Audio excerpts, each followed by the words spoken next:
Transplantation झालेलं आहे, basal dose पण टाकलेला आहे. तर याच्यानंतर गरज असते ती अन्नद्रव्यांची. तर ह्या कुठली कुठली अन्नद्रव्य गेली पाहिजे या स्टेजला, त्याबद्दल सर थोडंसं माहिती सांगा.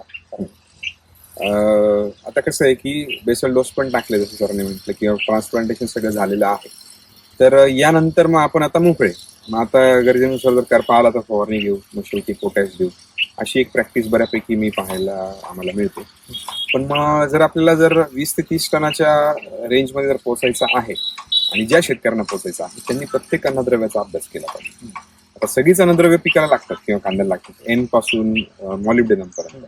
पण मेजर ज्यांच्याकडे जास्त फोकस आपण ठेवला पाहिजे तो म्हणजे पहिला कॅल्शियम. कॅल्शियम का बरं? पेशी वाढण्यासाठी कॅल्शियम गरजेचं आहे. तर मग कांदा वाढायचा आहे, कांद्याचा पापुद्रा वाढवायचा आहे, तर कॅल्शियम गरजेचं आहे. म्हणजे थोडक्यात काय की जेवढी आपल्याला पात जास्त, म्हणजे आता एक पात जर तुम्ही कॅल्क्युलेशन जर बघाल माझ्या अभ्यासानुसार तरी मला असं वाटतं की एक पात तर एक पापुद्रा असं असतं. म्हणजे जेवढी पाती जास्त तेवढे त्या कांद्याच्या लेयर्स जास्त. मग त्यामुळे पेशी वाढवायच्या आहेत तर कॅल्शियम महत्वाचं आहे. जसं आपल्याला आपली हाडं बळकट असली तरच आपलं एकूण वजन वाढणार आहे. मग त्या प्रकारे पिकाला कांद्याला आपल्याला कॅल्शियम देणं महत्वाचं आहे. मग त्यासाठी फवारणीतनं CV+ आणि ड्रीपमधनं कॅलॉक्सिड आपण रिकमेंड करतो, ते एक आहे. त्यानंतर झिंक.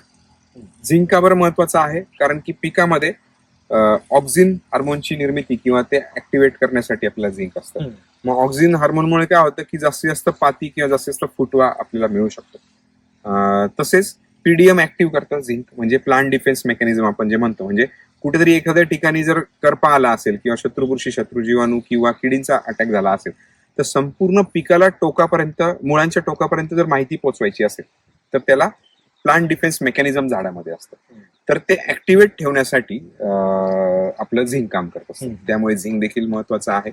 आणि त्याच प्रकारे बोरॉन देखील महत्वाचं आहे, कारण की बोरॉन कॅल्शियम आणि इतर अन्नद्रव्यांची उपलब्धता किंवा वहन करून देणार आहे. तसेच सल्फर देखील महत्वाचं आहे, कारण की कांदा, लसूण किंवा अशा ह्या पिकांमध्ये जे ड्रॉट कंडिशनला इश्यू येत असतो किंवा विंटर हार्डनेस पण गरजेचा आहे, थंडीचा परिस्थिती आहे. मग यामध्ये ती ऊब ठेवण्यासाठी आपल्याला सल्फर गरजेचं असतं, त्यामुळे सल्फर देणं गरजेचं आहे. अशाच प्रकारे फॉस्फरस देखील गरजेचं आहे, कारण की जेवढी पातीचा आकार मोठा तेवढं जास्त फोटोसिंथेसिस किंवा प्रकाश संश्लेषण होणार आहे. मग त्यामुळे फॉस्फरस देखील महत्वाचं आहे. मग अशा प्रकारे सर्वच अन्नद्रव्य महत्वाची आहे. पण ही काही जी महत्वाची अन्नद्रव्य मी सांगितली मग त्यामध्ये आपण जास्त फोकस केला पाहिजे.